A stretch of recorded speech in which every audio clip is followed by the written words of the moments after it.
ಬಹಳಷ್ಟು ಜನ ಮಿಶ್ರ ಬೇಸಾಯ ಪದ್ಧತಿಯೊಳಗೆ ಕಳೆನಾಶಕಗಳನ್ನು ಸಿಂಪಡಿಸ್ಬೇಕಾದ್ರೆ ಭಾಳಷ್ಟು ಕನ್ಫ್ಯೂಸ್ ಆಗ್ತಾರೆ.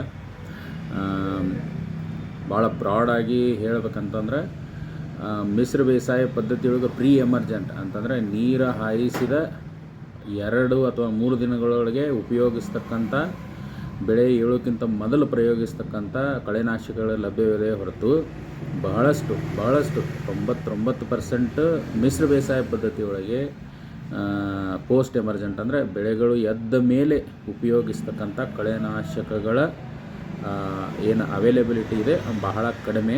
ಅದಕ್ಕೆ ರೈತರು ನೀವು ಮಿಶ್ರ ಬೇಸಾಯವನ್ನು ಬೆಳೀತಾ ಇದ್ದರೆ ಬೆಳೆಯೋಕ್ಕಿಂತ ಮುಂಚೆನೇ ತಜ್ಞರಿಂದ ಸಲಹೆ ಮತ್ತು ಸೂಚನೆಯನ್ನು ಪಡೆದು ಉಪಯೋಗಿಸೋದ್ರಿಂದ ನಿಮಗೆ ಕಳೆಯನ್ನು ನಿಯಂತ್ರಣ ಮಾಡೋದು ಭಾಳ ಹೆಲ್ಪ್ ಆಗುತ್ತೆ.